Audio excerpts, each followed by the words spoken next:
Bueno, buenas tardes a todos, todas. Mi nombre es Margarita Martínez. Es un honor para mí dar apertura a este ciclo de encuentros dedicado a Michel Foucault y más particularmente a los cursos que Foucault dictó en el Collège de France, que ha publicado Fondo de Cultura. Fondo de Cultura comenzó con la publicación de estos cursos hace aproximadamente 20 años y culminó el ciclo de publicación, el último, el año pasado. Es un proyecto importante, de envergadura, que se ha sostenido a lo largo del tiempo, a lo largo de las diferentes gestiones de la editorial, así que nos parecía importante compartir la alegría por la publicación del último curso con este ciclo de encuentros. Foucault, ahora hablaremos sobre esto, pero Foucault, en el momento en el que dicta estos cursos, está en el momento cumbre de sus fuerzas intelectuales, está en un momento de muy alta intervención en la escena pública francesa y no solo, ¿no? Política, filosófica, etc.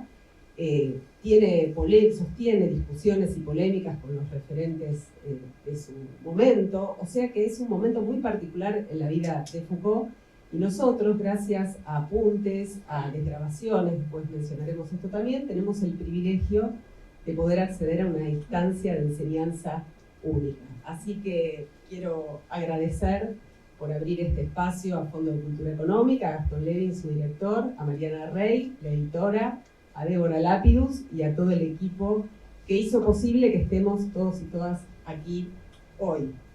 Voy a hacer una primera presentación de los invitados, después los voy a presentar más particularmente. Quiero decir, antes que nada, bueno, quiero dar las gracias, por supuesto. Iván Acosta, Edgardo Castro, son figuras de referencia en sus áreas de intervención intelectual, en la filosofía. Iván es una de nuestras referentes en filosofía antigua, Edgardo es nuestro mayor especialista en Foucault, así que es un honor para nosotros que sean ellos quienes presentan este primer curso, que tiene la relevancia de ser el primero de la serie y de plantear también algunas líneas que van a ser nodales en los últimos años de vida de Foucault. Así que vamos a poner mínimamente los cursos en contexto. Michel Foucault fue profesor del Collège de France entre el año 70 y el año 84, año en el que muere.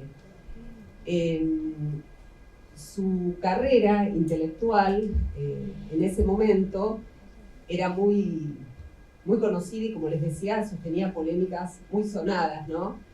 Con Sartre y con otras figuras. Pero el encuentro de Foucault con el Collège de France es el de la conjunción, si se quiere, de una institución muy particular y de un individuo muy particular. ¿Qué podemos decir respecto de la institución del Collège de France?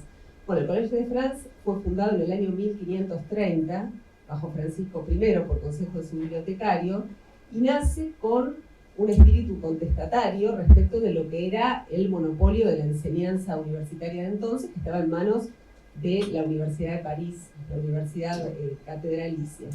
En este sentido, desde el primer momento, el Collège quiso dar cabida a perspectivas, ¿no?, que la universidad en aquel entonces censuraba o incluso prohibía.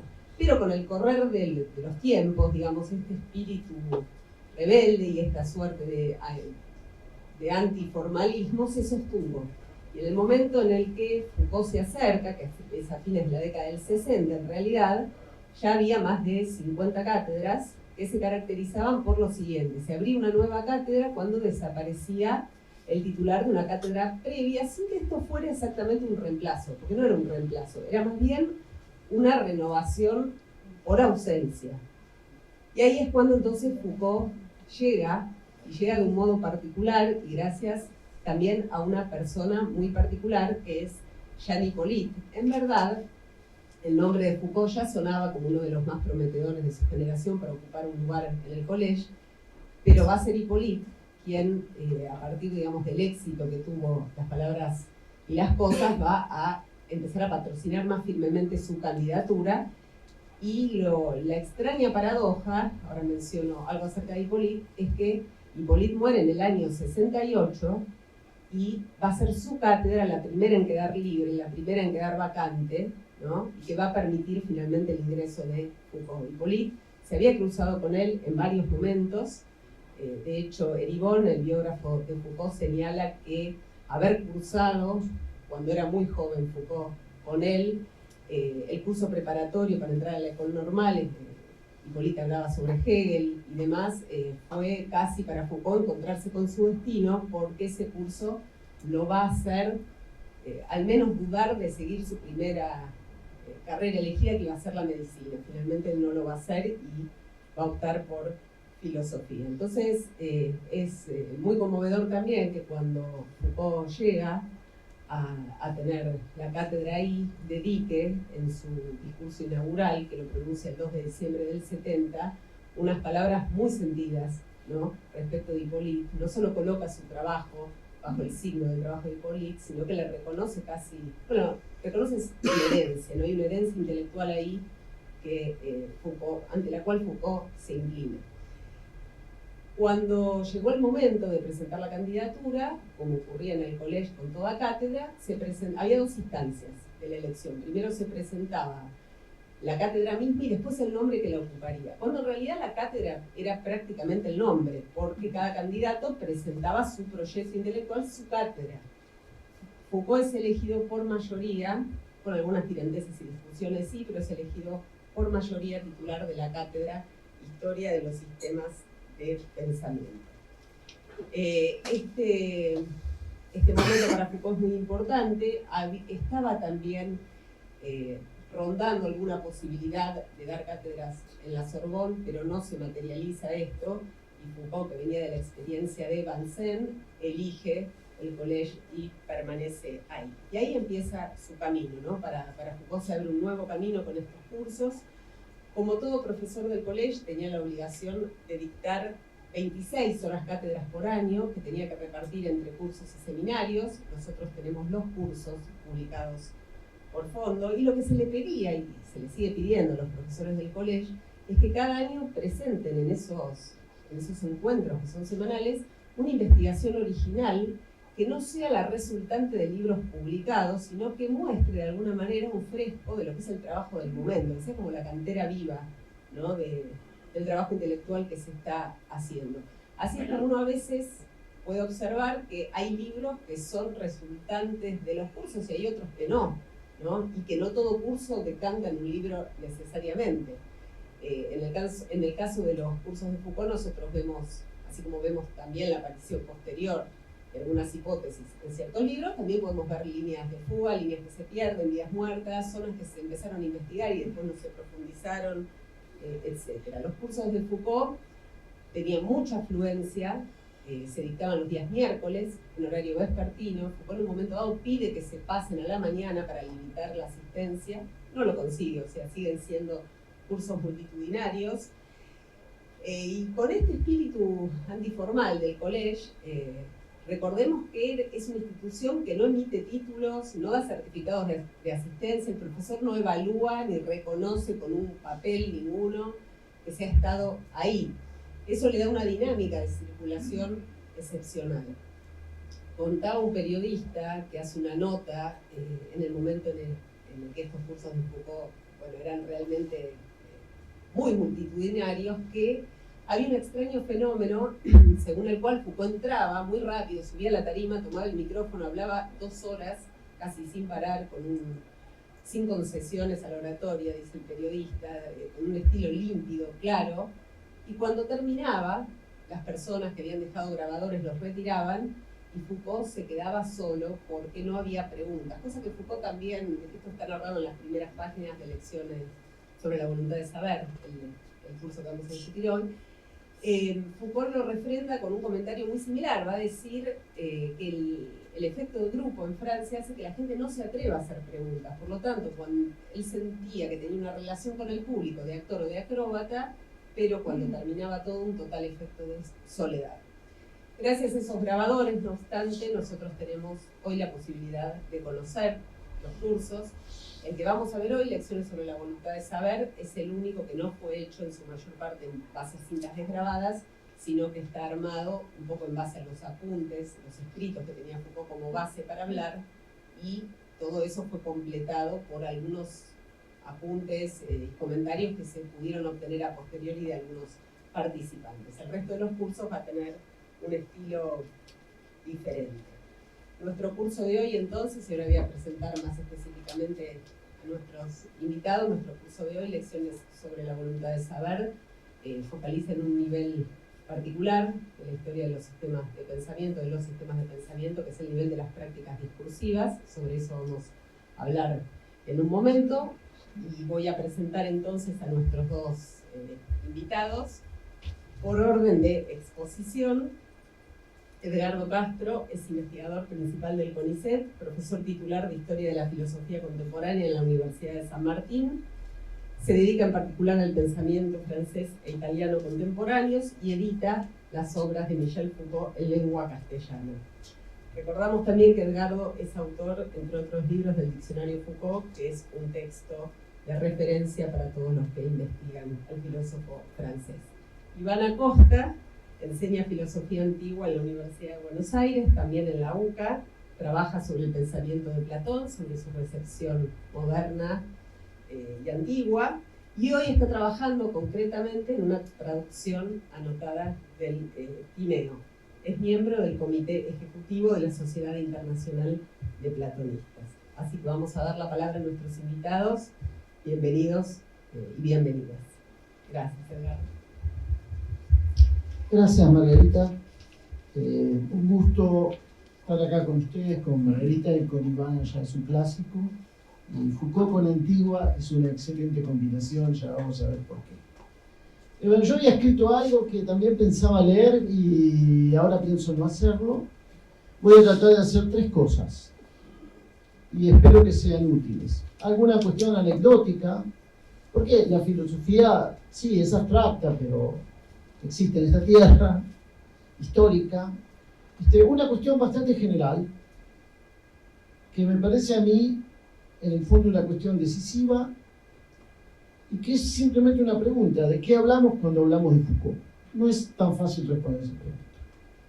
Y esto es algo que todos nos tenemos que de algún modo clarificar y responder si queremos acceder a los cursos. Y después, dos o tres ideas sobre este curso, lecciones sobre voluntad de saber. Dos ideas, ¿no? Y después discutiremos un poco con Ivana sobre Antigua, que creo que va a ser lo más divertido. Entonces, algunas cuestiones así como históricas. Algo decía Margarita, mayo del 68, todos más o menos ubicamos de qué se trata, la gran manifestación estudiantil, y la puesta en discusión de esto que Foucault definía como la geografía de los perros, ¿no? O sea, párese, siéntese, o sea, toda la topografía de la autoridad definida en términos de lo vertical. Foucault no estaba ahí, estaba en Túnez, llega a Francia, algunos lo vieron, pero bueno, esas cosas suceden, ¿no? Pero no estaba.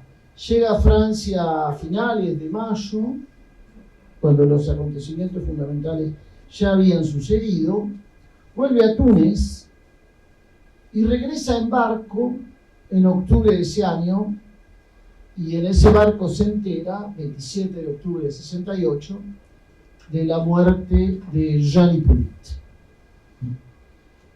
Como consecuencia de eso, uno de los temas que había disparado la protesta estudiantil es que no había lugar físico en las universidades, algo que puede volver a pasar, digamos. O sea, demasiados estudiantes y pocas aulas, entre otras cosas, ¿no? Y el gobierno francés decide abrir una universidad en ese momento llamada experimental, la Universidad de Vincennes, hoy Paris 8, y le ofrecen a Foucault dirigir el departamento de filosofía. Pero esto es finales del 68. Finales del 69, Foucault es elegido profesor del Colegio de Francia. Pero yo quiero que se imaginen un poco esto.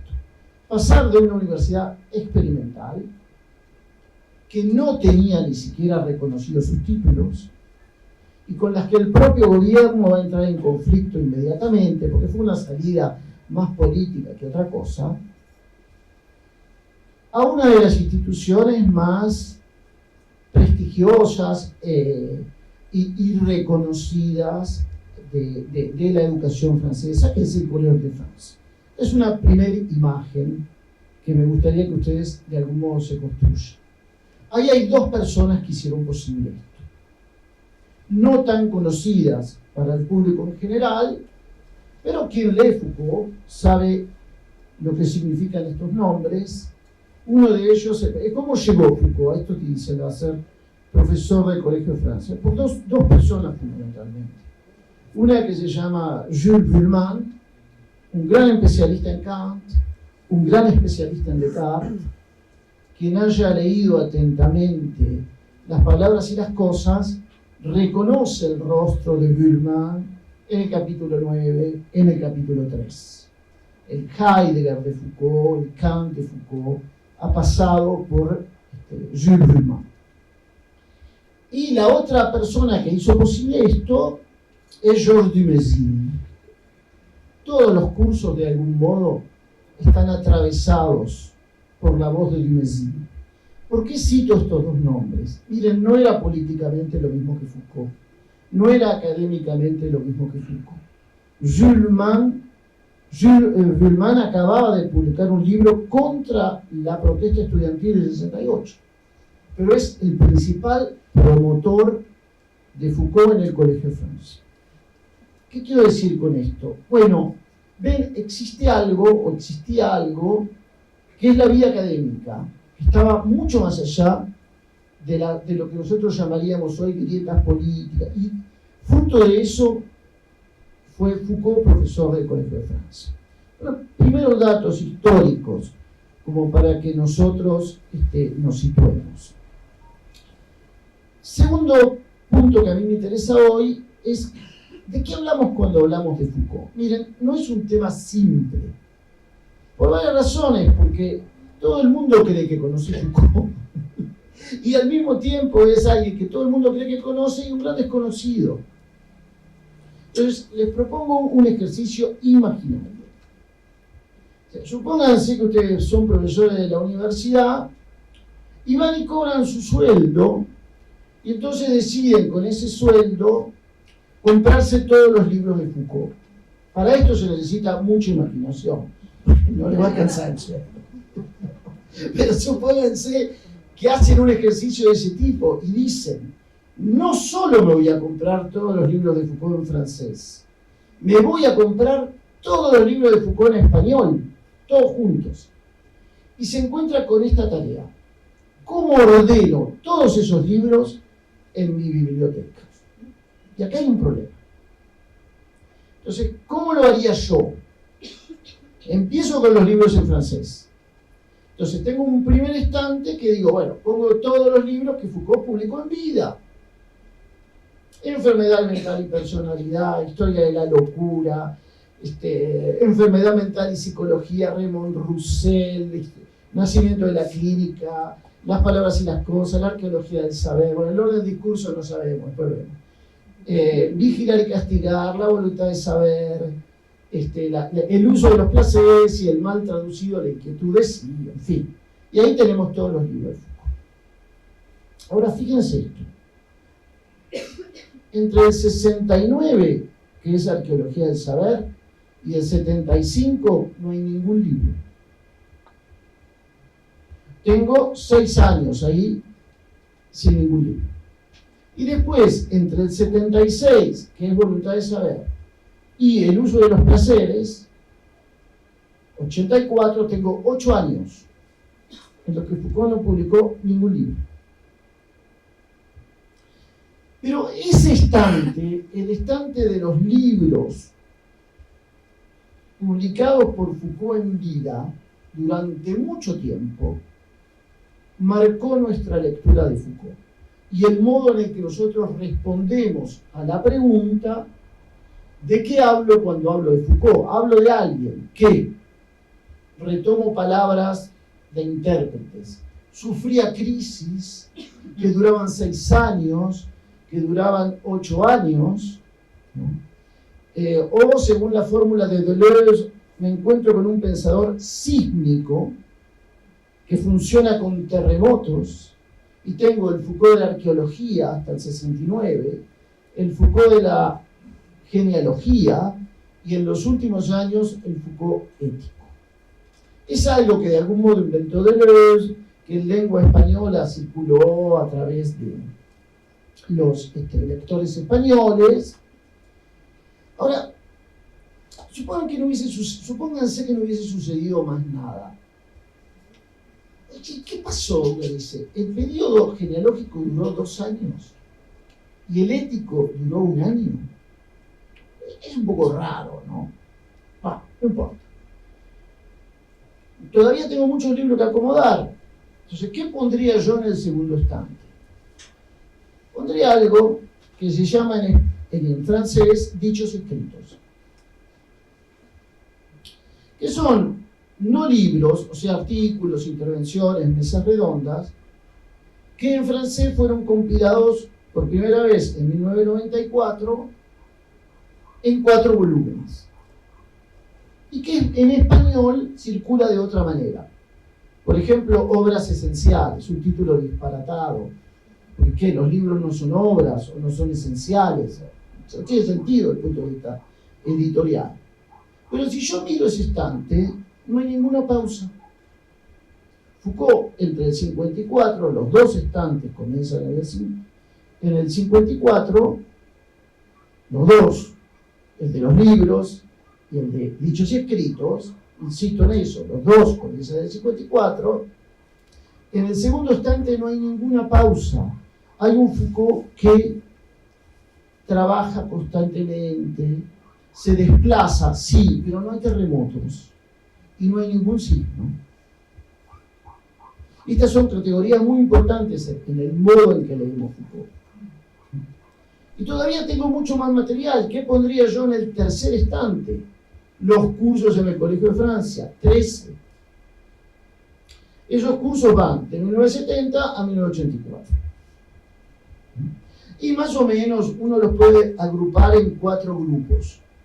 Los primeros 3, que son la fuente de vigilar y castigar.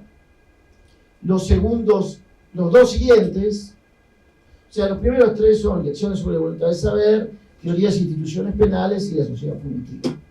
Los 2 siguientes, el poder psiquiátrico y los anormales, que son la fuente de la voluntad de saber, el tomo primero de la historia de la sexualidad. Después vienen 3 cursos que uno podría llamar biopolíticos. Defender la sociedad, seguridad, territorio y población, nacimiento de la biopolítica, a los cuales no corresponde ningún libro. Y después vienen otros cursos del gobierno de los vivientes, subjetividad y verdad, hermenéutica del sujeto, el gobierno decide los otros y el coraje de la verdad. A los cuales los temas de eso son la cantera de los 2 últimos volúmenes de la historia de la sexualidad. Ahora, ven, acá tampoco hay ninguna interrupción entre el 70 y el 84. ¿No? Y hay más que en los libros. No hay ningún libro sobre la biopolítica. Después podemos volver sobre estos problemas. Pero todavía tengo más libros para acomodar. ¿Qué? Cursos por afuera del Colegio de Francia. Por ejemplo, en Bélgica, obrar mal y decir la verdad, en Estados Unidos. Y tengo todavía libros que no fueron publicados en vida. Por ejemplo, el tomo 4 de la historia de la sexualidad, que apareció hace poco, en el 2018. Y todavía tengo más cosas que acomodar. Y, por ejemplo, ¿qué vendría después de esto? Bueno, digo 2 cosas nomás. Ustedes imagínense cuando se publiquen los 29 cuadernos autobiográficos escritos por Foucault. Son una especie de biografía intelectual. Todos nosotros tendremos que volver a plantearnos la pregunta de qué hablamos cuando hablo de Foucault. Y próximamente aparecerá, o sea, el mes que viene, un libro que corre completamente esta biblioteca, porque nos desplaza del 54 al 52-53. En un movimiento que uno podría comparar a lo que hizo Dilthey con Hegel qué sé yo, lo que hizo Althusser con Marx, o sea, una especie de joven Foucault que nos hará ver de otro modo cómo leímos del 54 para adelante. O sea, la pregunta de qué hablamos cuando hablamos de Foucault, la respuesta a esa pregunta es complicada. Y ahora le voy a dar más complicaciones. ¿Qué me faltó? ¿Qué libro me faltó? Acuérdense que era la biblioteca francesa. Ahora, ocurre que si yo hago esta operación con Foucault en español, las dos bibliotecas no coinciden. Hay un libro muy importante en la lectura española de Foucault, en la lectura italiana de Foucault, en la lectura inglesa de Foucault, que en francés no existe. Y me refiero a Microfísica del Poder. Microfísica del Poder es una compilación originariamente en italiano de 1977. Fue rápidamente traducida al español en 1978 con el mismo título, Microfísica del Poder, y poco después traducida al inglés en 1980 con otro título, Power Knowledge, pero Power Knowledge es básicamente Microfísica del Poder. ¿Por qué me detengo en Microfísica del Poder? Primero, porque Microfísica del Poder 77 son las primeras traducciones de los cursos de Foucault. Aparecen 2 lecciones, no existían en francés ni en ningún otro idioma, circulan en italiano nada más. La del 7 y del 14 de enero de 1976. Y en italiano después se publica la del 1 de febrero del 78 de Seguridad, Territorio y Población. Pero, ¿qué inaugura Microfísica del Poder? Algo a lo que cada vez nos vamos a tener que acostumbrar más. Inaugura, digámoslo así, la genealogía de los editores de Foucault. Los que conocen Antigua, ¿qué sería de Aristóteles sin Andrónico? ¿Qué sería del siglo I, no? ¿Qué sería de Aristóteles sin Bonitz del siglo XIX? Bueno, ¿qué sería de Foucault sin Pasquale Pasquino y Alessandro Fontana en Microfísica del Poder, y después François Ebard, y después lo que seguimos después de ellos? Bien, es una pregunta bastante complicada. ¿De qué hablo cuando hablo de Foucault? Si uno pone la mirada en el estante 1, tiene una cierta, retomando una expresión de Deleuze, una cierta imagen del pensamiento de Foucault. Si uno mira el 1 y el 2 simultáneamente, tiene otra imagen. Y a medida que se van incorporando estantes, esa imagen cambia. No digo que cambia radicalmente, pero cambia, no solo en la cantidad, sino en la cualidad. Y muchas cosas, a mi modo de ver, y por lo que conozco los archivos, deberán ser reelaboradas. Creo que ya me fui muy largo, ¿no? Y todo esto es aburridísimo, porque además estamos acomodando libros desde hoy. Las 7 de la tarde. ¿Así? No, bueno, está bien. Entonces, espero haberle dejado al menos una idea de este problema, de algo que uno puede llamar la biblioteca de Foucault. Y además cómo va estableciendo relaciones entre distintos idiomas. En la edición de Planeta de la Microfísica del Poder, ustedes van a la página de crédito y remiten Microfísica y Pouvoir, que no existe. Que no existe. La operación esa fue genial, la de Microfísica del Poder, ¿no? Pero no existe, ¿no? Y, bueno, digo algo sobre este curso. Yo creo de este curso creo 2 cosas. Creo que es de los cursos menos leídos. Y creo que es uno de los cursos más importantes. ¿Por qué? Bueno, sin extenderme mucho, yo creo que hay 2 grandes ejes en este curso. Uno es la introducción de la noción de voluntad en la arqueología del saber. Y esto es un tema. ¿Qué significa eso? Bueno, que ya Foucault deja esa descripción de un universo cerradamente discursivo para introducir en el análisis del discurso la dimensión del poder. ¿Qué significa voluntad en este curso? No es una potencia subjetiva, o sea, no remite a un sujeto, tampoco remite a una fuerza anónima, la voluntad, en un sentido ampliamente y difusamente nietzscheano, no remite a eso. Aunque Nietzsche es claramente muy importante en este curso, pero es más que eso. Foucault en algún lugar del curso lo define así. Voluntad remite a que todo discurso se inserta en un sistema de dominaciones, en un sistema de luchas, en un sistema disperso de luchas. Y en ese sistema se forman discursos justos, discursos verdaderos. Voluntad de saber quiere unir estas dos cosas. Saber, entendido como el conocimiento más allá de la dicotomía sujeto-objeto. No, el saber más allá del conocimiento, ustedes quieren. Y ese saber remitido a luchas muy concretas, históricamente determinables. Este es un gran eje del curso. El otro eje del curso, que es extraordinario, y que también acá muchos intérpretes, y eso me parece que no enfocan correctamente la cuestión, es la problemática jurídica en este curso. O sea, a Foucault quiere mostrar cómo determinados saberes surgen en realidad a partir de una matriz jurídico-política.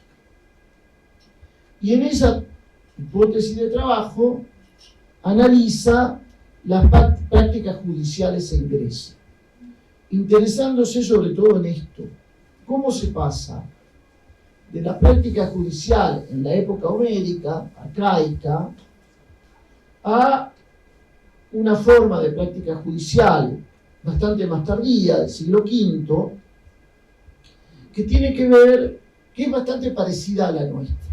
¿Cómo se produce esto? El pasaje de lo que se llama la puesta a prueba a la investigación. Y hay páginas y páginas sobre esto. Ese es el otro gran eje del curso. Si quieren después vamos en detalle, pero la idea es esta, ¿no? En ese contexto, incluso, lee Duporrey como un capítulo de la historia del derecho penal. Edipo no es aquel que no sabe, sino aquel que sabe, que la búsqueda del saber, el testimonio, en fin, todo ese tipo de cuestiones. Me gustaría subrayar al menos dos cosas sobre esto.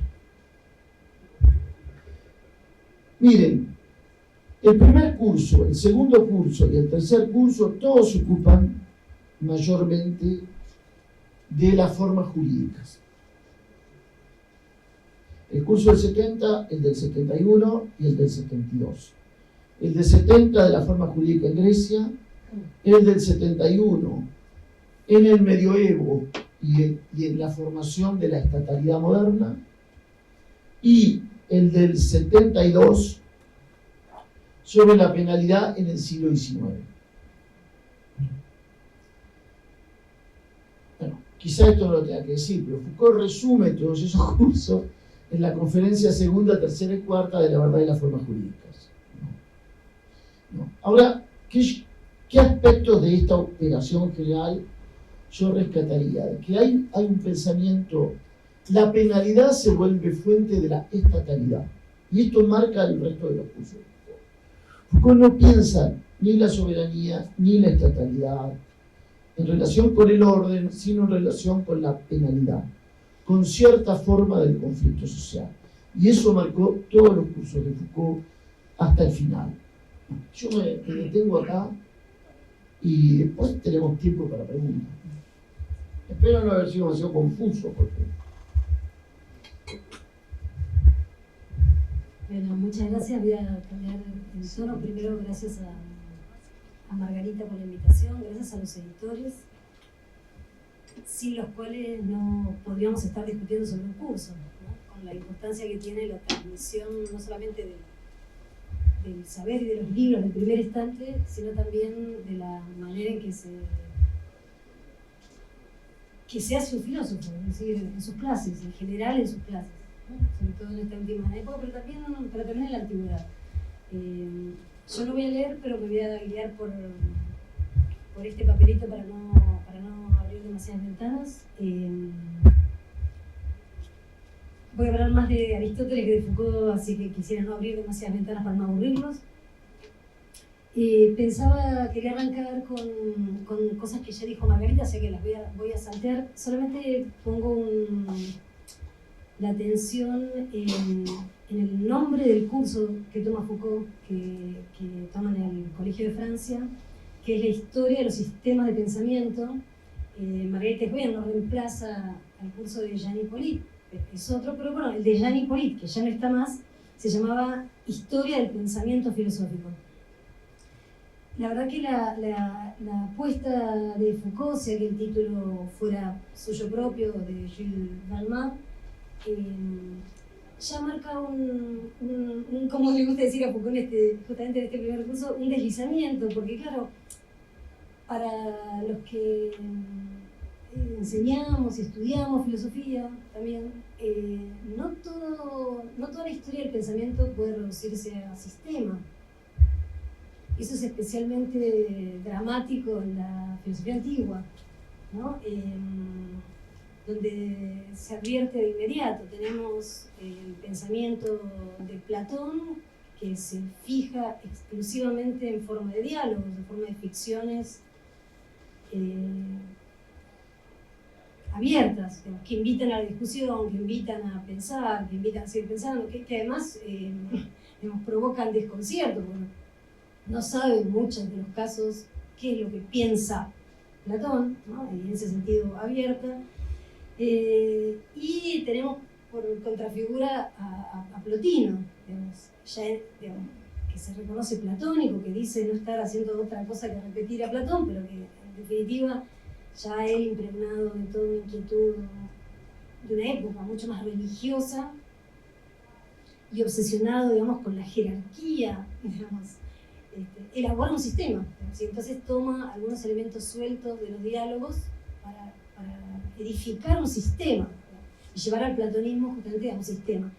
Esa diferencia quizás se le escapó, digamos, a Foucault, digamos, en cuanto a que también él está imbuido en una época, ¿no? en un clima filosófico de época que es el estructuralismo, que también tiene de alguna manera esa vocación de jerarquizar y de estructurar y sistematizar todo, ¿no? De manera un poquito totalizadora. En ese marco me parece que ella, digamos, algunos de los elementos con los que Foucault se acerca a la filosofía antigua vienen con esa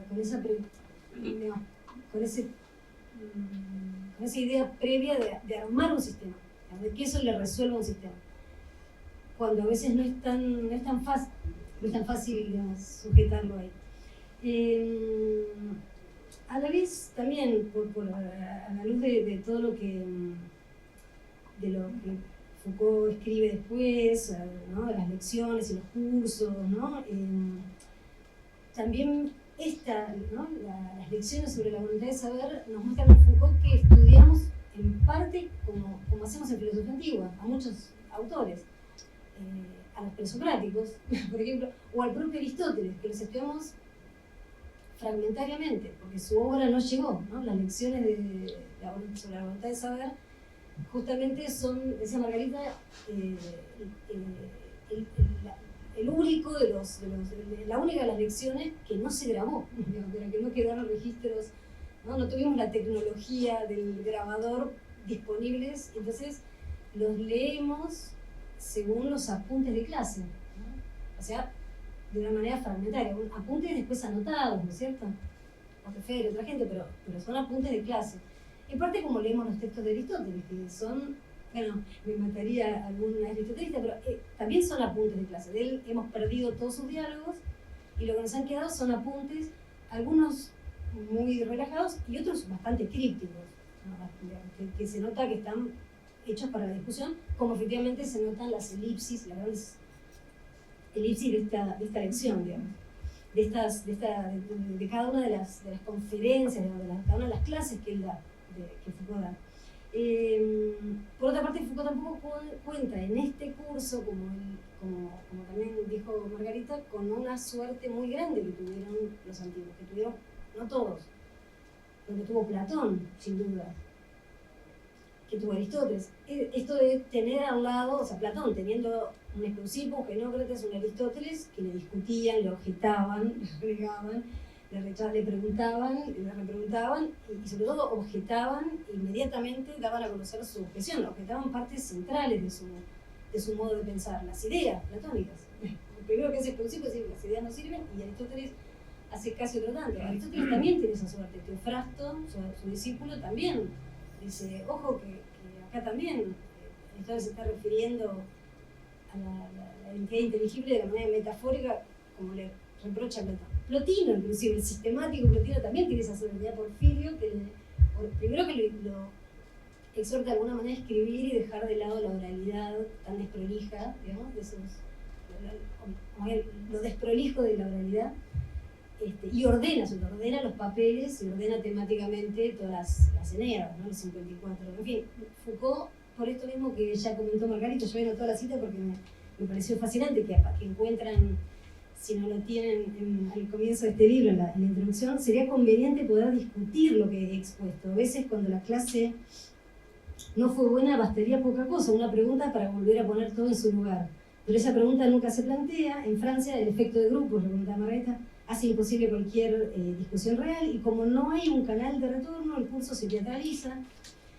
Tengo una relación de actor o de acróbata con las personas presentes, y cuando termino de hablar, una sensación de soledad total. ¿No? O sea, ese es un textual de Platón que recoge Greta, y bueno, quizás eso es lo que faltaba, digamos, bueno, a él sin duda le falta como experiencia, lo dice con una dramaticidad fabulosa, y bueno, es lo que por ahí completamos cuando lo leemos. ¿Cuál es el propósito? ¿No? El propósito de la primera clase ya de algún modo Edgardo contextualizó mejor, o sea, las lecciones, y Foucault también lo dice, tienen ya en mente la cuestión de las formas jurídicas y la idea de los saberes que están detrás de la historia del derecho penal. Pero él, en la primera clase, por lo pronto, lo que quiere es mostrar con un ejemplo, dice, cómo se hace la elisión de ese deseo de saber, que no obstante la filosofía nombra para explicar y para justificar su existencia. El ejemplo primero que elige es un ejemplo que quiere reivindicar plenamente ese deseo, que es la frase con la que comienza la metafísica de Aristóteles, ¿no? El libro, la primera frase de la metafísica de Aristóteles dice todo ser humano, ¿no? Porque ahí antropos sin duda quiere decir ser humano, no quiere decir hombre en sentido varón, todo ser humano naturalmente desea saber, ¿no? Anhela saber, podemos decir también. Y Foucault se aferra a esta frase, digamos, toma esta frase, él dice, este texto muy banal, en la segunda clase, dice, sí, ese texto que es súper banal, bueno, tan banal no es, porque le digo en la clase entera, dos, en la tercera así, y todo. Es cierto que probablemente lo que está diciendo es que todos, los que alguna vez hicimos, aunque sea primer año, repetimos esa frase, ¿no? Pero no hay nada banal, y Foucault sabe que no es nada banal, y no es nada banal el proyecto de la metafísica, de lo que significa esa serie de textos reunidos, como ya dijo Edgardo, muchísimo después, por Andrónico, en el siglo I, o sea, 5 siglos después. Pero con buen sentido también, era un buen editor, ¿no? No era un editor arbitrario. La frase sigue, ¿no? Entonces, todo ser humano naturalmente anhela saber. Esa es mi traducción, no es la que usa Foucault. Prueba, en efecto, ¿no? De esto que voy a decir, es la estima, es el placer, dice Foucault, pero es la estima de la que gozan las sensaciones, pues al margen de su utilidad las estimamos por sí mismas y por encima de todas estimamos a la vista, ¿no? De todas las sensaciones a la vista. Foucault señala que acá en estas dos frases él dice hay 3 deslizamientos, y a mí me gustaría acá contar por qué a mí me parece que esos 3 deslizamientos no existen, o digamos que Foucault está cristalizando a Aristóteles, suponiendo a alguien que ya está en un sistema de filosofía que en realidad no está, digamos, ¿no? Foucault dice que los deslizamientos son, por un lado se pasa del conocimiento, y por entre paréntesis, la palabra que usa Aristóteles, eidenai, ¿no? El conocimiento a la sensación. Y finalmente a la sensación visual, a la vista, ¿no? Y en qué aspecto dice puede la sensación, con su placer, ser un ejemplo del deseo de conocer. El segundo deslizamiento, de la naturaleza se pasa al placer, de la sensación que dice no tiene utilidad, ¿no? De la sensación sin utilidad. Como si la no utilidad de la sensación estuviese ya, dice, inscripta en la naturaleza. El tercer deslizamiento se pasa del deseo, ¿no? Oregontai, del desear, del anhelar, yo traduzco, ¿no? El oregontai, del desear, aspirar a anhelar al placer, ¿no? Pero ese placer no se designa con la palabra que habitualmente se usa para decir placer, hedoné, porque no es un placer, sino con otra que es bastante infrecuente, efectivamente súper infrecuente, casi bastante estiguante que Aristóteles, que es agápesis. Dice que la agápesis designa el agrado con que recibimos algo que nos place. Entonces, varias cosas. O sea, por un lado hay un desplazamiento en Aristóteles del conocimiento a la sensación, ¿no? Porque la sensación para Aristóteles es ya una primera forma de conocimiento, ¿no? No es un conocimiento o un saber como Aristóteles, como Foucault después los va a definir. Él en la segunda, creo que es en la segunda o la tercera de las clases, digamos, va a hacer esta distinción que de alguna manera ya Edgardo anticipó, ¿no? El saber como algo, digamos, que excluye, digamos, está por encima, supera al conocimiento entendido como sujeto-objeto. Aristóteles lo que piensa es que la vista nos permite ver, ubicarnos donde estamos parados, ¿no? Donde estamos, y usa un verbo que tiene que ver con eso, dice eidenai, ¿no? Los pantesántropos, todos los hombres, eidenai, o sea, desean, eidenai, desean conocer, ese es un infinitivo del verbo oida, que se usa en este juego como jorao, como ver, ¿no? Que suena como uno dice, ¿lo ves? ¿No? Te cuento lo que pasó, y me dijo, ¿lo ves? ¿No? Como, ¿lo ves? ¿Lo entendés? ¿Te das cuenta? Es como hacerse una idea de en qué situación uno está, no es un saber. Foucault usa seguramente una traducción súper canónica, ¿no? No es un improvisado, está usando la de Tricot, me parece, ¿no?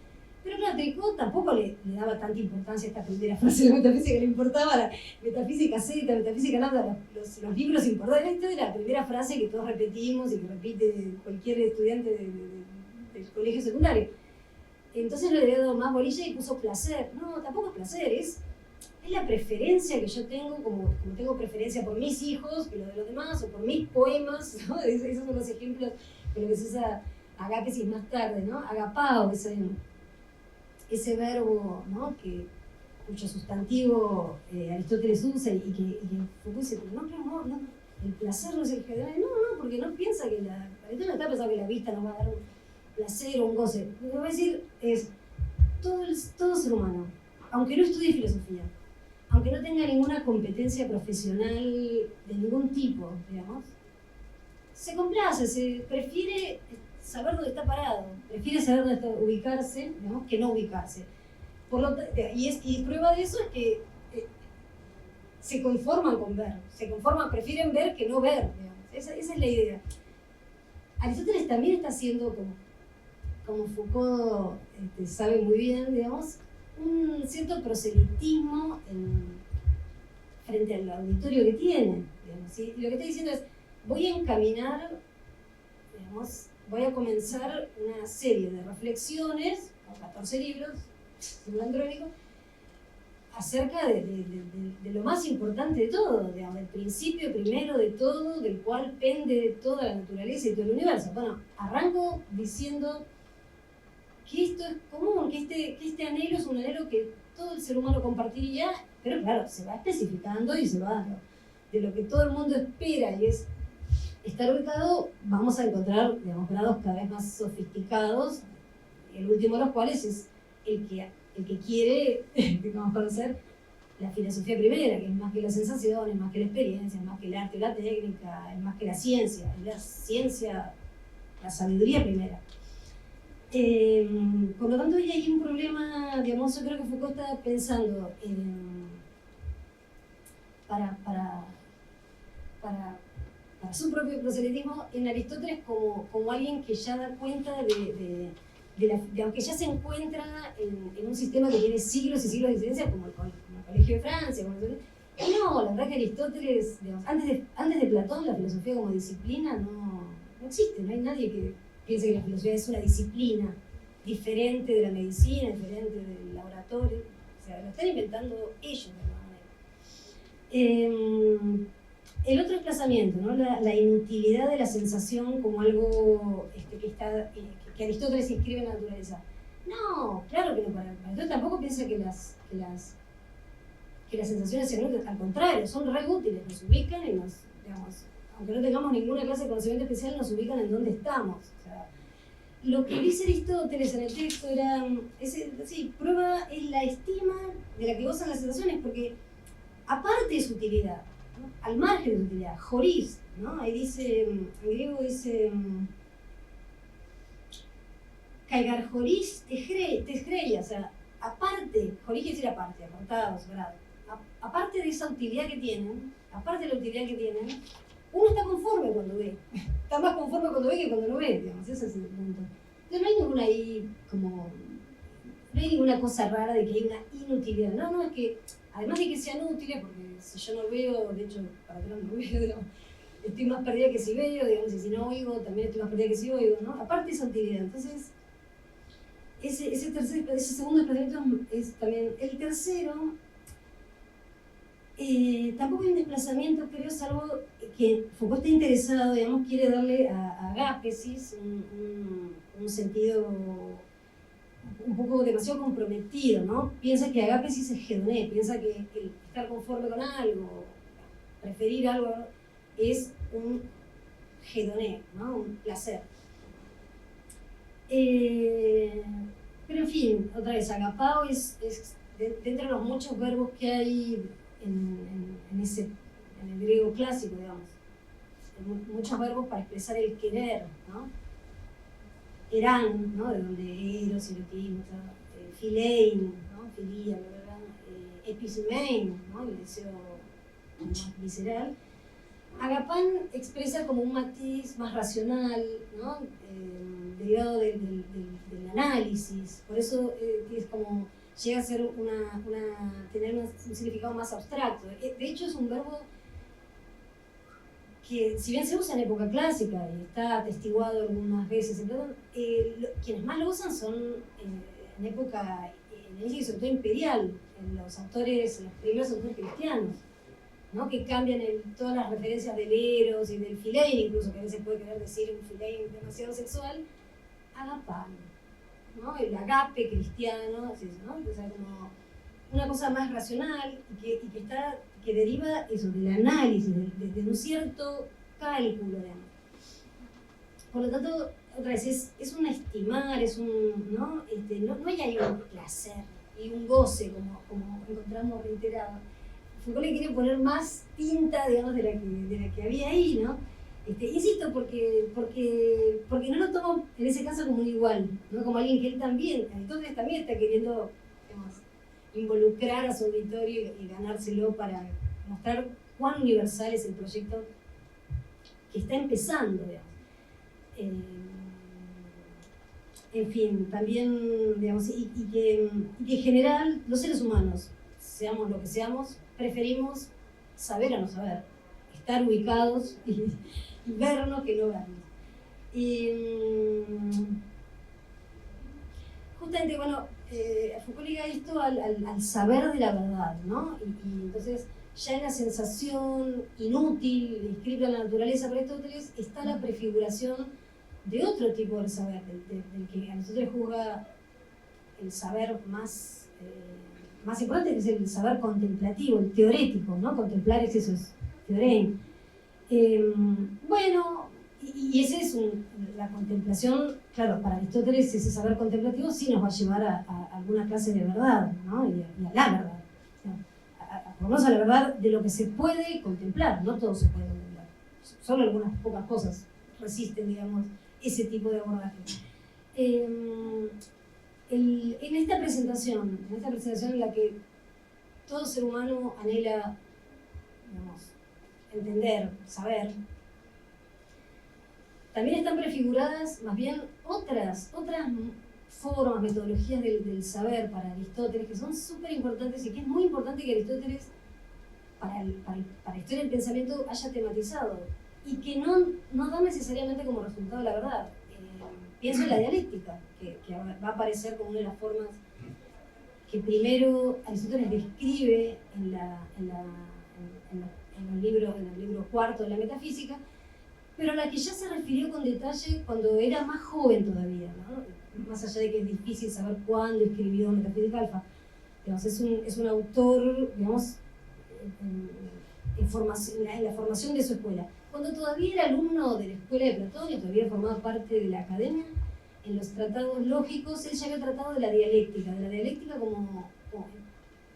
como gimnasia del argumentar, como gimnasia del razonamiento, que a veces podría dar verdad, pero no necesariamente, justamente es una gimnasia del argumentar sobre cualquier clase de problema, sobre cualquier clase de cosa que se presente como un problema. Por lo tanto, muchos de esos problemas no van a encontrar como solución la verdad, ni una verdad, sino en el mejor de los casos nos va a indicar la dialéctica la mejor opción disponible, que es una forma muy deflacionada de la verdad que está como en juego en estas lecciones, digamos, ¿no? En cuanto al hecho de que la vista, Foucault también hace una propuesta de por qué la vista, ¿no? Da más placer que las otras sensaciones, porque entre todas las sensaciones, dicen esta frase tan banal, prefiere a la vista antes que otros sentidos. Y lo que Foucault hace es investigar en los tratados biológicos, por ejemplo el de Ánima, y en los tratados de teoría, digamos, en distintos capítulos referidos a la teoría de la acción en las éticas, en la ética eudemia. Y dice, en realidad, la vista, o sea, el tacto, por ejemplo, o el gusto, son ilimitados. Son sentidos que están abiertos a la intemperancia, por eso, digamos, pueden caer en repugnancia, ¿no? Mientras que el placer de la vista se mantiene siempre entre sus propios límites.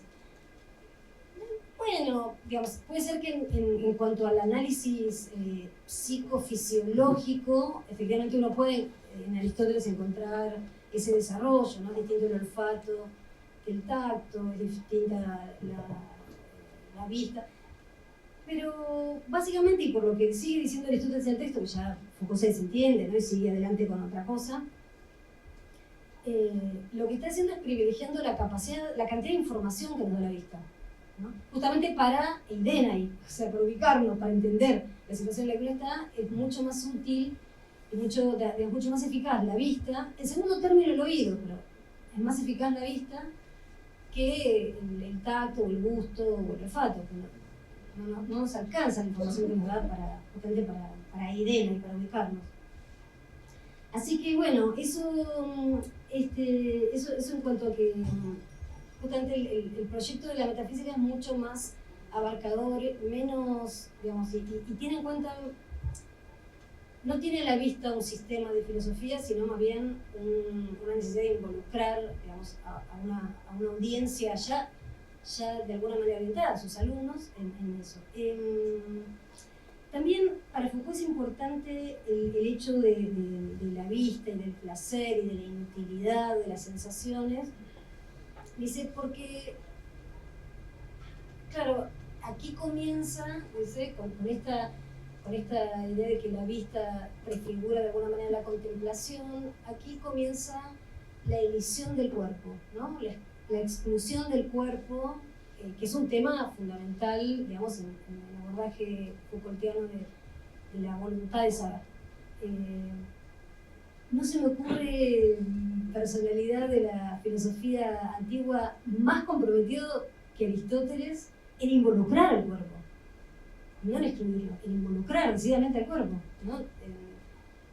como buen biologicista que es, como buen hijo de médico que es, quiere involucrar al cuerpo. De hecho, la fantasía, la imaginación, que es precondición de todo pensar, no hay pensamiento sin fantasía, no puede producirse sin el cuerpo, no puede producirse sin los sentidos que son, digamos, que provienen del cuerpo, de la constitución corporal del ser humano. O sea que tampoco sirve eso, digamos, más bien estamos excluyendo a Aristóteles de la búsqueda, digamos, de la voluntad de saber, que, digamos, excluyendo el cuerpo. El cuerpo es realmente algo muy, muy caro a Aristóteles y en eso se va a oponer, en cierta medida, digamos, a la tradición, a cierta tradición presocrática que ya formulaba, digamos, una separación en Heráclito, en Parménides, y sobre todo al platonismo de época imperial, ¿no? Que va a hacer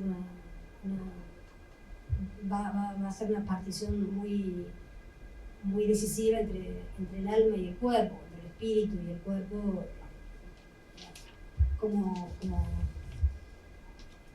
como se la recuerdan los manuales. El otro punto que Foucault atiende muy particularmente de Aristóteles es su exclusión de la sofística, ¿no? Que eso abarca en las clases siguientes, la sofística como algo...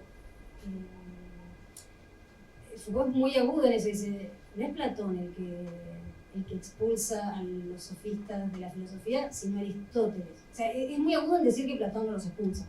Claramente, ¿cómo va a expulsar? Si le pone a un diálogo le pone Gorgias, al otro pone Protágoras, al otro pone sofista, o sea, creo que más propaganda que Platón, poca gente le echa, pero como sea, es comprensible lo que dice Foucault, porque dice, Aristóteles hace las refutaciones sofísticas, se pone a analizar, digamos, todas las estrategias falaces, ¿no? Que usa la sofística, ¿no? Había cuenta que la sofística, al época de la filosofía, tampoco es una disciplina con límites como escolarmente la estudiamos, ¿no? Un punto en el programa.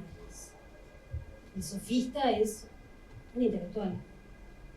Punto. Puede ser un orador, puede ser Gorgias, que es un mega cráneo, puede ser distinta gente, ¿no?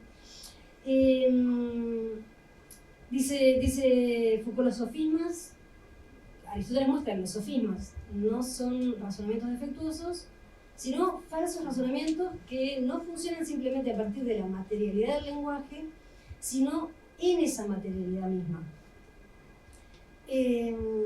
Ahora, cuando digamos, los que estudiamos filosofía antigua y la historia de la filosofía antigua y ese trabajo, digamos, a partir de materiales que a nosotros nos llegan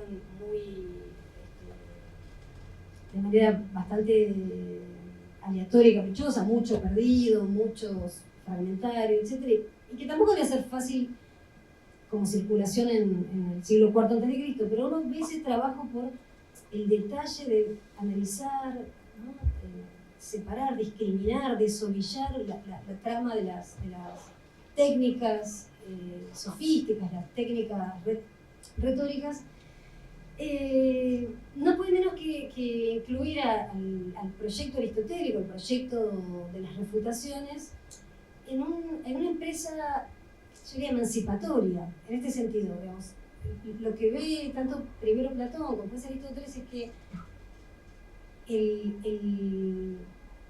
el razonamiento que se materializa, digamos, y que considera a la palabra misma como la materialidad, como una cierta materialidad, como una cosa, ¿no? Lo que hace es impedir el que se deslinden significados, referencias, resignificados e interpretaciones. O sea, de alguna manera digamos, es la empresa sofística la que parece más contraria a lo que quiere hacer Foucault, ¿no? Que quiere justamente... yo acá traigo el pasaje final de las refutaciones sofísticas, ¿no? Después de que Aristóteles ha estado desgranando uno por uno los tipos de falacias, los tipos de argumentos y de argumentos que dicen ser argumentos, pero en realidad le falta una pata, o no llega a ser un argumento, etc. Él dice...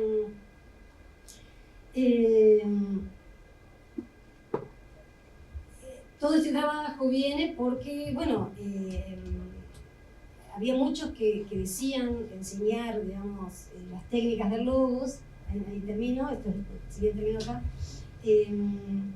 y entonces enseñaban, digamos, pero sin la técnica, dice, como, digamos, como dando no la técnica, sino lo que se deriva de la técnica. Por ejemplo, creían estar educando como si uno, diciendo que va a transmitir el conocimiento de cómo no hacerse daño en los pies, no enseñara ni la técnica de hacer zapatos, ni de dónde procurarse los zapatos, sino que diera muchos tipos de calzado de todas clases. Pues esto constituiría, digamos, una cosa útil, pero no transmitiría una técnica. Sobre esta cuestión de la retórica, ¿no?, de los argumentos sofísticos, existían ya muchos y antiguos escritos, ¿no? El tratado de Gorgias, los grandes tratados de eso. Mientras que sobre el razonar no teníamos absolutamente nada anterior que citar, sino que hemos debido, digamos, afanarnos, hemos debido esforzarnos empleando mucho tiempo en investigar esto con gran esfuerzo. O sea, entonces es consciente que nadie había hecho eso de deslindar qué es el argumento que me sirve para avanzar en alguna clase de conocimiento, significación, interpretación, y cuál es el que me condena a quedar preso de la materialidad del lenguaje, ¿no?, sin darle alas a la mente para que discrimine, separe, analice. Yo creo que esa parte, digamos, del análisis, ¿no?, que es lo que quiere hacer Foucault en el recorrido de los cursos, que, insisto, no nos han llegado enteros, sino solo como apuntes, a lo que los apuntes apuntan, es una emancipación, digamos, en la que Aristóteles es más un aliado de Foucault que un rival, ¿no?, que el adversario, donde comienzan todos los problemas. Es donde comienzan también las maneras de emanciparse del problema. Y vamos a hablar de Edipo, pero yo creo que ya estamos en tiempo y lo dejamos para las preguntas, sí, y para la discusión. Sí. Podemos dialogarse. Ahora podemos iniciar un diálogo entre Ivana, Edgardo y quienes quieran participar.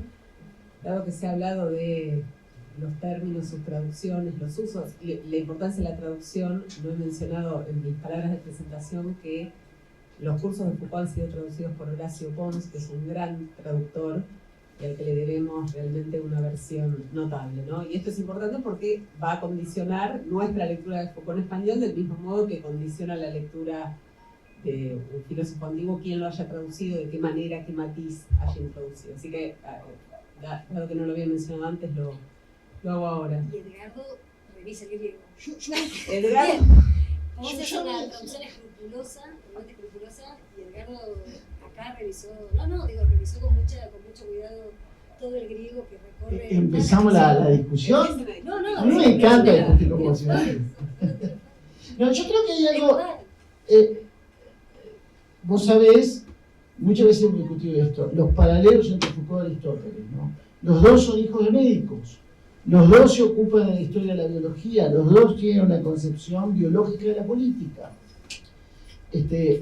Lo más molesto de este curso es cuando Foucault dice la frase banal, ¿no? Porque bueno, un montón de clases, claro, ahora Foucault, que es un malvado, divino malvado, pero un malvado, o sea, vos, el curso dice esto, bueno, vamos a describir dos morfologías de la voluntad de saber.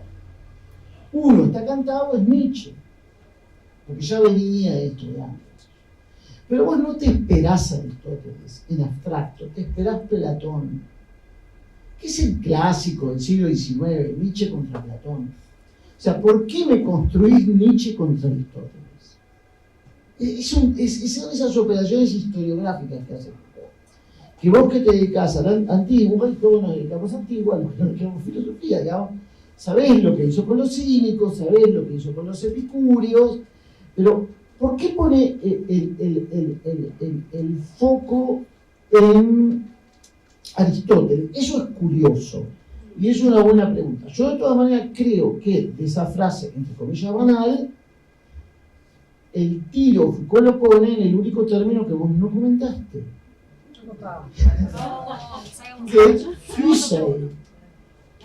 Naturalmente. Creo que todo el punto está ahí, ¿no? Entre fusei y te escuché atentamente lo que... No, Pante Sanso poi fusei io devo un tagliere. Sì.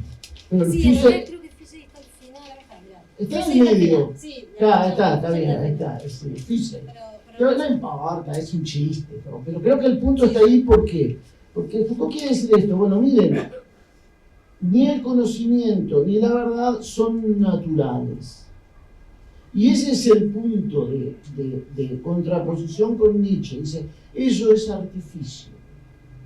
Y ese artificio es lucha, y ese artificio es yo qué sé. Sí. Creo que hay otro, igual, digamos, yo te concedo, y además, digamos, yo que tengo mucho cariño por Foucault y mucho cariño por Aristóteles, porque hay algo con los autores, ¿viste? ¿Qué sé yo? A mí Platón no me encariña. A vos sí, pero a mí no. ¿No? A mí me gusta Kant, no Hegel. Me gusta Aristóteles, no Platón. ¿Qué sé yo? Es otra línea. ¿No? Pero que haya puesto a Aristóteles ahí, que lo haya puesto de ese modo, me plantea algunas dudas de lectura, ¿no? En parte esa, pero digo, el foco está puesto en el fusei. Claro, sí. Y la otra operación historiográfica ahí concierne la lectura de los sofistas. Entonces, y que me da otra razón de esto. Es que, ¿qué es lo que le molesta, por decirlo de alguna manera? O sea, ¿qué es lo que Foucault quiere de algún modo poner entre paréntesis? O contraponer, si ustedes quieren, la visión apofántica de la filosofía. O sea, no es propiamente sistemática, porque si yo mal no recuerdo, y apuesto a todos los presentes acá, lo que quieran, el término sistema no aparece en los textos de Aristóteles, excepto un fragmento del mundo por el cual lo consideran apócrifo. O sea, no. O sea, si hay alguien que finalmente no tiene una concepción explícitamente sistemática, es Aristóteles. Entonces, no está ahí el problema, pero sí en la apofántica. En la idea, en el tikatatinos, ¿no? En que hacer filosofía es decir algo acerca de algo. Y ahí hay una historiografía de los sofistas que dice, no, materialidad. Entonces, en la materialidad que hay al menos 4 cosas. O sea, que un discurso tiene una materialidad lineal, no apofántica, no proposicional, ¿no? Sino un orden que es una palabra primero, otra palabra después, pero que no reconstruye el sujeto cópula-predicado, que no es proposicional, que tiene una materialidad serial, que se vincula con otros enunciados, pero que entre esas relaciones no son deductivas ni inductivas. ¿No? Una materialidad que puede ser serial, ¿no? Después, una materialidad que es del acontecimiento, que algo ha sido dicho, ¿no? Y una materialidad agónica, que es dicho para oponerse, ¿no? Entonces, a mí me parece que ahí, que nunca cierra el análisis es de los pocos textos en los que Foucault se ocupa de Aristóteles. Son poquísimos. Y acá se ocupa mucho de todos modos, ¿no? Pero no es que hay muchísimas más referencias. Hay algunas, sí, por supuesto, mucho más adelante, pero no en esta época. No, bueno, hay un encono ya en el nacimiento de la clínica. Como dice, la clínica, que tiró por el piso el precepto aristotélico, que no se puede conocer al individuo, qué sé yo. Bueno, ya venía la cosa de ahí, del 63. Pero digamos, acá hay una construcción del discurso en su materialidad no lógica. Yo creo que ahí, en el fusei, en que el conocimiento sea algo natural, y que el modelo del discurso sea la apofántica, está la oposición entre Foucault y Aristóteles. Me interesa de todos modos, porque cuando vos lees lo que hace con los sofistas ahí, se está hablando del mismo. O sea, me estás diciendo que toda la arqueología del saber es sofisma, pero no sofisma en el sentido platónico, digamos, negativamente platónico de la sofística, sino rescato otra cosa, rescato que hay una materialidad. Si uno toma esto, porque digamos esto que nos equivocamos los tres, ¿no? O sea, ¿cuál es la primera lección de los cursos de Foucault? Es el orden del discurso. O sea, no es esta primera lección. La del 2 de diciembre del 70, ¿no? Que debería publicarse con los cursos, ¿no? Exactamente. En esos estantes, está en los cursos, no está en el primer estante, está en el segundo estante. Pero ahí cuando aparece este tema de la verdad, de la morfología de la verdad, no es tanto de la voluntad, pero sí de la morfología de la verdad, dice dos acontecimientos, es muy curioso esto. Uno que sucedió entre Hesíodo y Platón. Algo cambió en la historia de la verdad entre Hesíodo y Platón, o sea, entre el siglo VII y el siglo V a.C. Y algo sucedió en la historia de la verdad en el Renacimiento. ¿Qué es lo que sucedió? Lo que sucedió es que el discurso cambió su soporte material. Entonces, pasamos de una cultura oral a una cultura escrita. En la cultura oral, las condiciones del enunciado y las de la enunciación son idénticas. En gran parte, Nietzsche es la operación inversa. O sea, no me importa lo que dice, sino quién lo dice, como recuperación de una oralidad en la escritura, digamos. Y después lo otro es la imprenta, el otro acontecimiento de la historia de la verdad. Para mí es muy... Otro es el grabador. Viste que Foucault habla poco de tecnología, ¿no? Hay pocas cosas, una sobre la televisión, pero no hay mucho sobre tecnología, ¿no? Y además escribía todo a mano, ¿viste? No es Habermas. Quiero decir, esos papeles sabés que son de Foucault, porque están con su letra, ¿no? Pero digo, antes de la imprenta, vos nunca tenías el mismo texto. Tenías manuscritos muy distintos, pero la distinción que hablamos nosotros frecuentemente entre dato y contenido no la podía hacer porque era muy rara la situación en el mismo texto. Entonces a mí me parece que esto es lo que a Foucault un poco le fastidia, entre comillas, a Aristóteles, que es la apofántica. Pero la propia filosofía de Foucault, o sea, inclusive la propia práctica de dar un curso, es decir, yo quiero llegar, digamos, a reconocer, digamos, de qué manera la verdad es una precondición, o está al principio, ¿no? Antes de la búsqueda.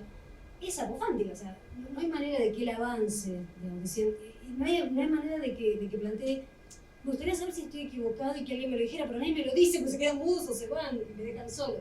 O sea, lo que él está haciendo es una tarea apofántica, que no es simplemente sujeto y predicado, sino decir, afirmar o negar algo. O sea, hay efectivamente un ocultamiento, la verdad, o al revés, hay una exclusión de los sofistas. Es apofántico, o sea, no hay otra manera de progresar en filosofía. Quiero decir, en algún sentido, estamos en el mismo lugar que Aristóteles, en cuanto a que no hacemos poesía, nos encanta la poesía, pero no hacemos poesía, y en ese sentido entiendo tu cosa contra Platón, en el sentido que, bueno, ¿qué es lo que dijo Platón? No lo sé, está como fuera, y hace bien Foucault en quedarse como fuera, dejarlo fuera de este curso.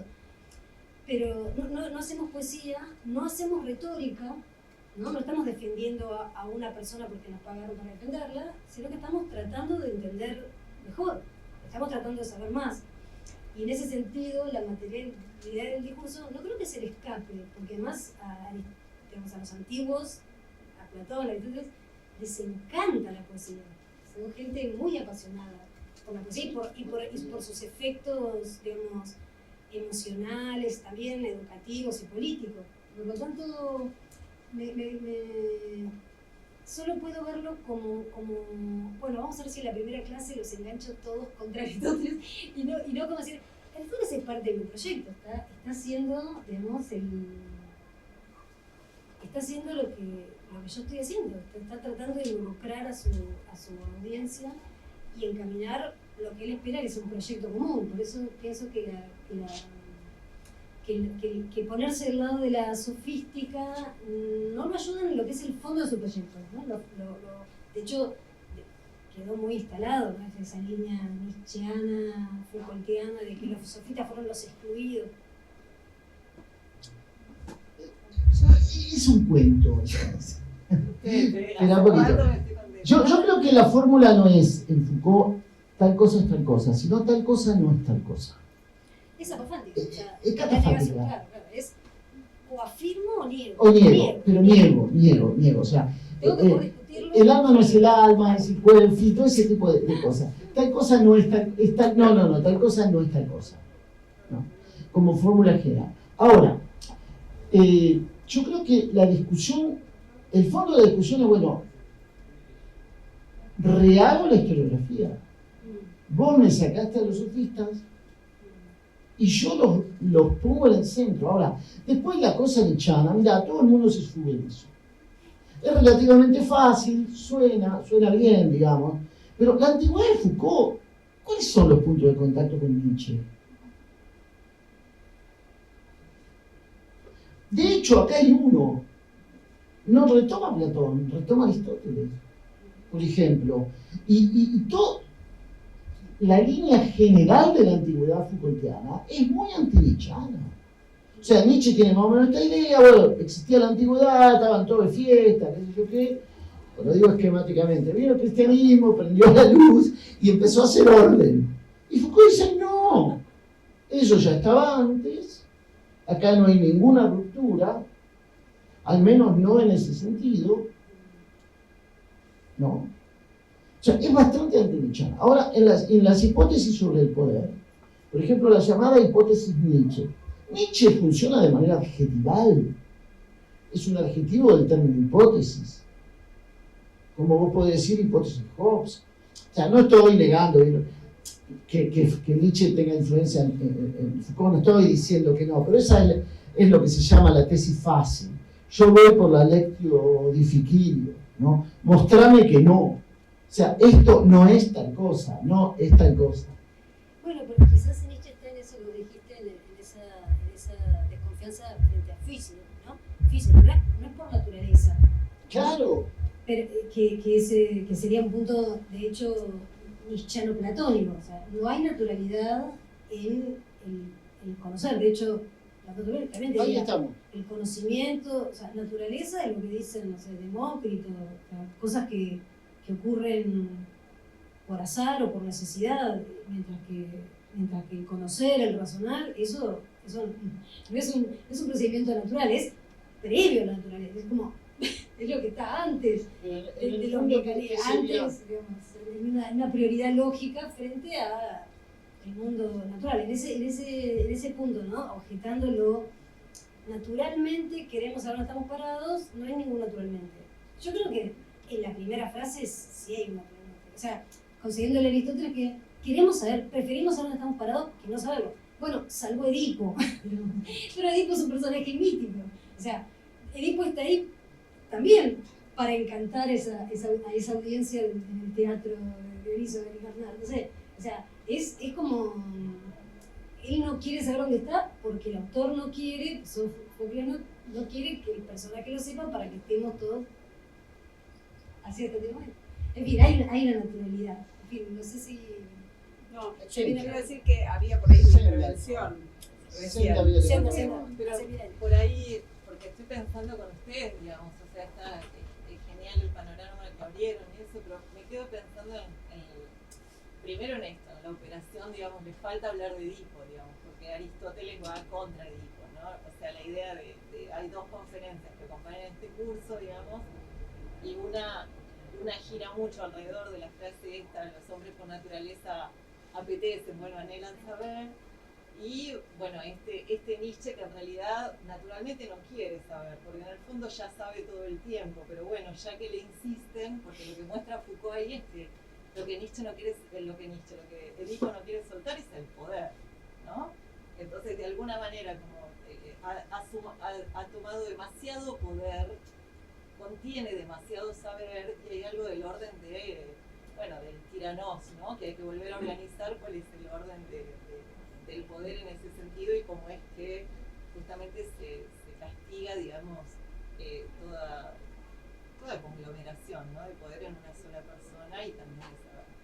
Pero este juego, digamos, que son los juegos argumentativos de Foucault, por supuesto, digamos, está acompañado, creo, en este curso, digamos, también por esto que los dos dejaron ahí mencionado, que es hacer como una historia, ¿no? del derecho, genealógica, pero todavía no planteada en esos términos, en donde Aristóteles aparece como parte de Aguas, un poco la manera, me parece que Edgardo traía las diferencias, digamos, del orden del discurso, en el sentido de que hay una historia previa en donde no es la vista la que gobierna el saber, y que la justicia y el derecho sí se hizo de eso, y que es justamente la de las prácticas de las ordalías, ¿no? de este saber que pasa por el cuerpo, que justamente se hace prueba en sí mismo, que después se vincula un poco a las últimas lecciones, digamos, de Foucault, cuando Foucault trabaja la parresía como un acto que ya no disocia palabra y acción, sino que las encarna juntas, ¿no? Entonces este momento, porque él está leyendo, digamos, a Dumézil, por supuesto, y también a Détienne y Bernard y Vidal Naquet, digamos, los historiadores franceses de Grecia, que son los que van mostrando, digamos, este pasaje en donde a partir de, qué sé yo, de la hipótesis esta de las cofradías de guerreros y de tener que dividir el botín, etcétera, empieza la deliberación de una palabra disociada del acto, ¿no? Que qué sé yo, si es una hipótesis que se sostiene históricamente, pero que es interesante para este juego de ir mostrando, bueno, cuándo se trata de la imagen, cuándo se trata del cuerpo, y cómo es justamente que, bueno, que hay una morfología de la verdad que asienta una voluntad de saber en ese lugar justamente de porque lo he visto, lo atestiguo, lo sé, y eso habla de mi naturaleza, ¿no? Y creo que ese es el juego, por eso, digamos, Foucault lo trae a Aristóteles, que es un Aristóteles que, bueno, después el aparato de Foucault es bastante más prudente en el fondo, en todo lo que sigue, ¿no? Hay un Aristóteles jugando siempre de fondo en toda la dinámica de los placeres, en el sentido, digamos, del servirse del trabajo de la medida. Pero esto me parecía importante como traerlo a Edipo ya, porque creo que ahí es donde se termina de completar cuál es la operación Foucaultiana acá con estas morfologías, la verdad. Eso.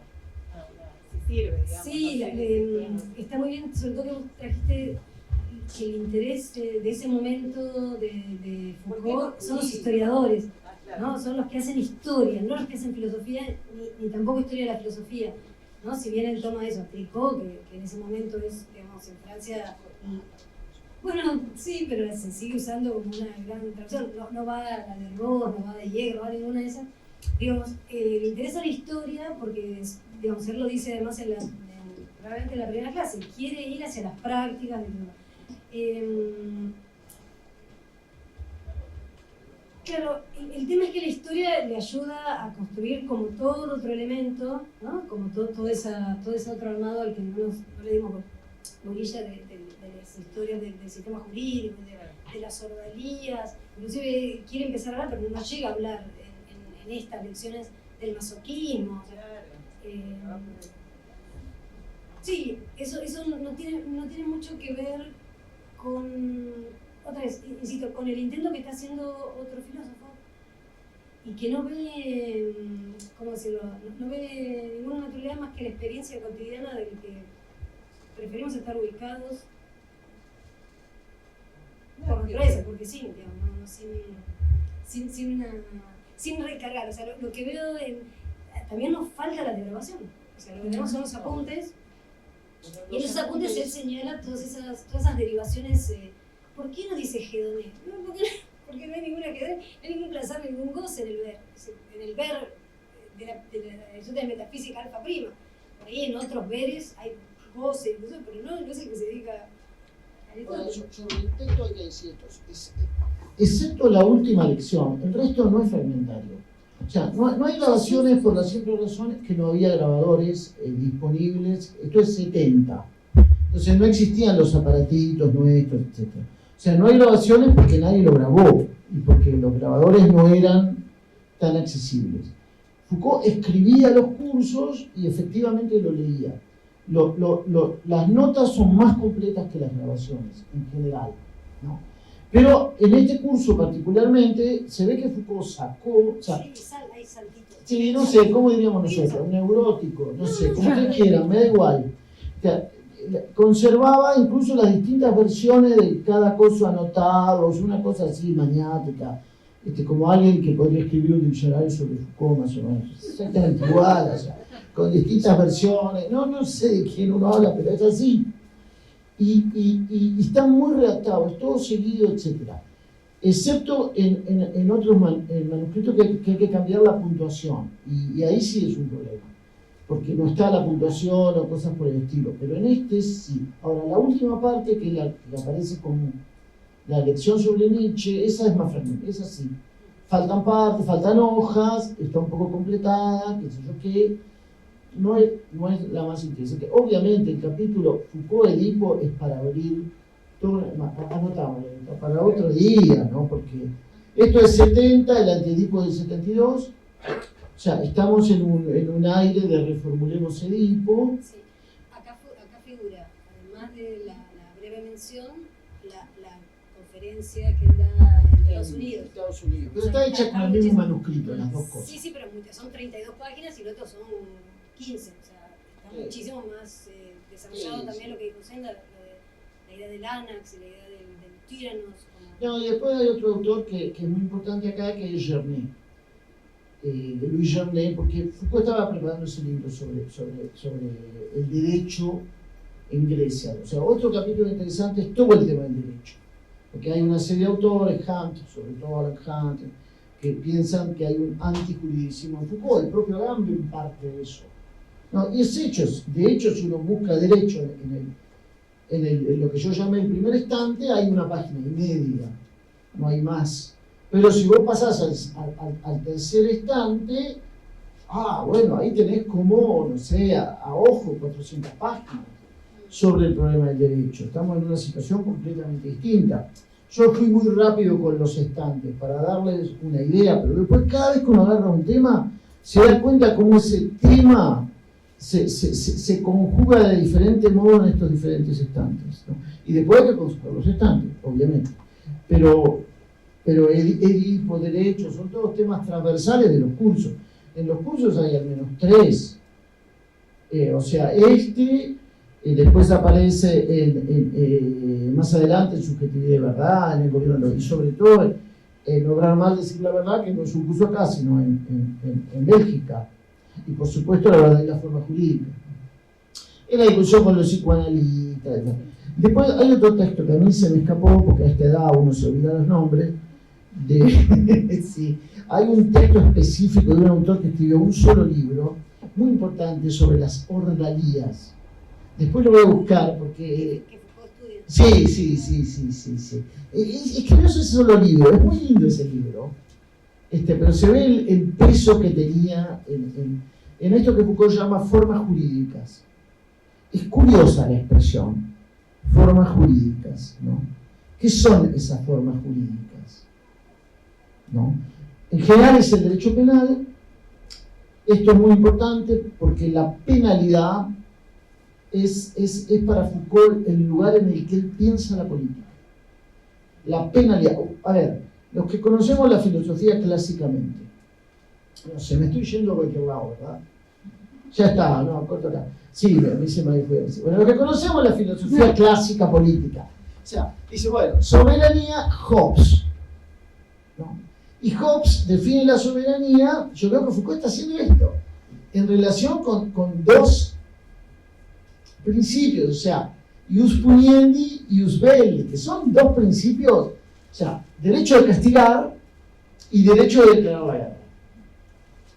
Foucault hace una operación parecida. Pienso la estatalidad, que no necesariamente se superpone con la noción de soberanía, en relación con la penalidad, pero no la penalidad de ius puniendi, de poder castigar con la muerte los crímenes de lesa majestatis, sino la de los robos. O sea, cómo hay un reacomodamiento social de la penalidad que da forma a la política moral, ¿no?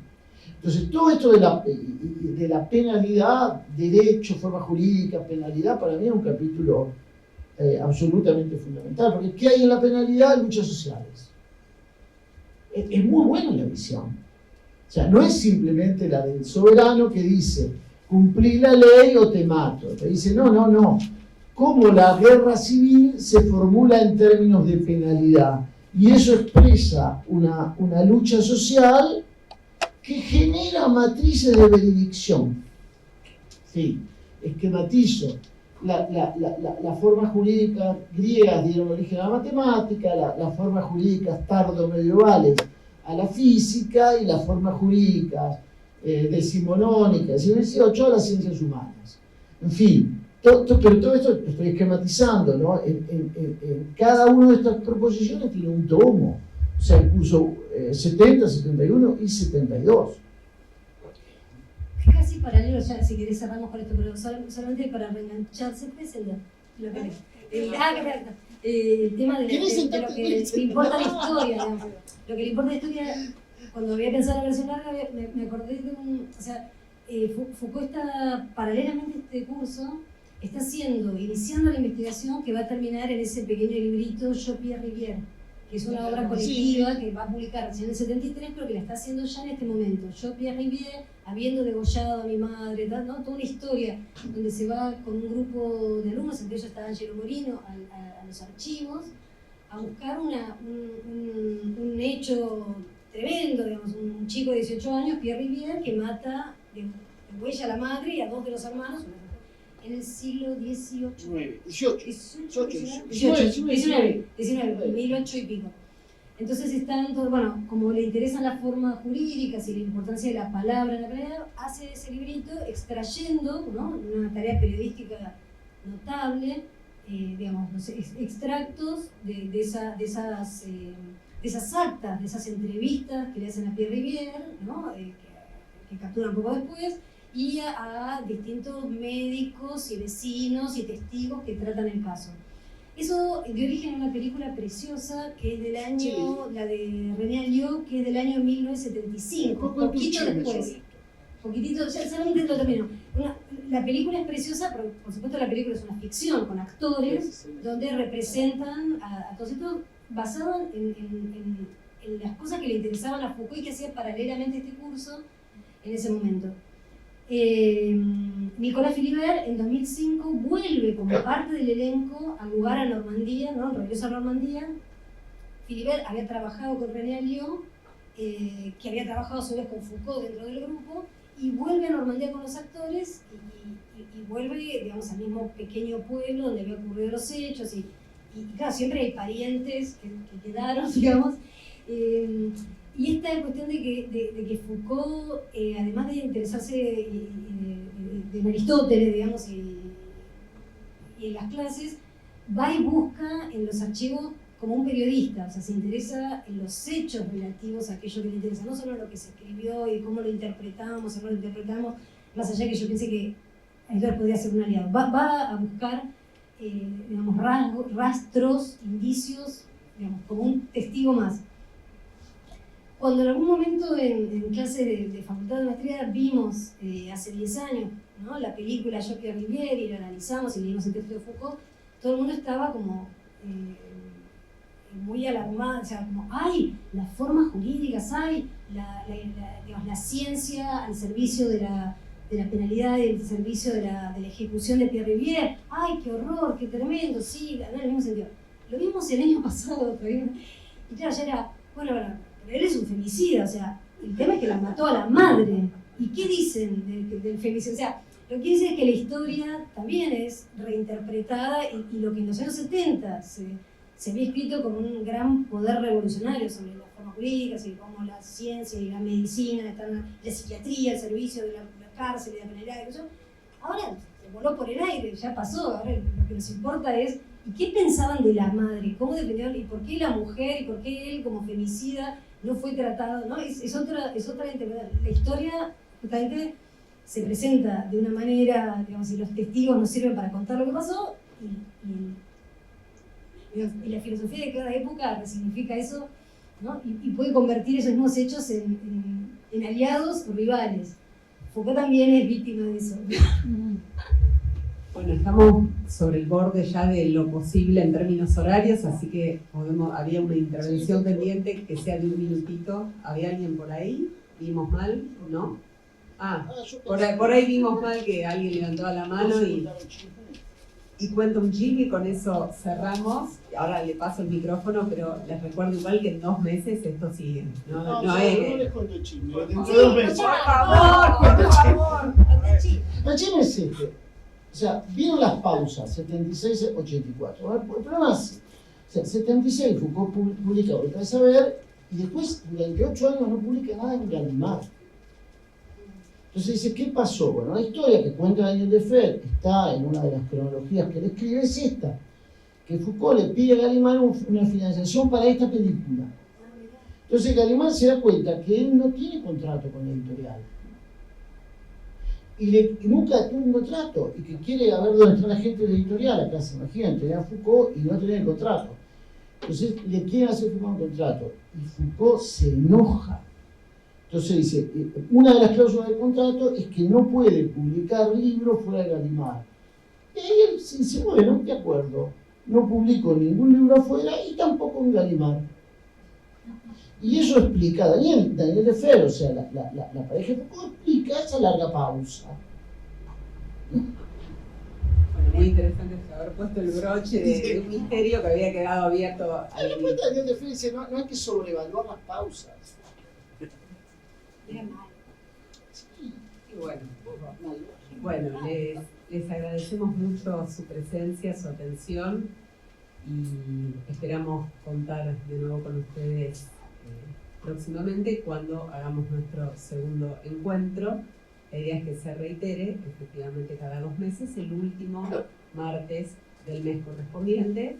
Estamos ahora en marzo, no en abril, sino en mayo. El último martes de mayo a las 19 horas, acá mismo. Los esperamos y las esperamos de nuevo. Gracias.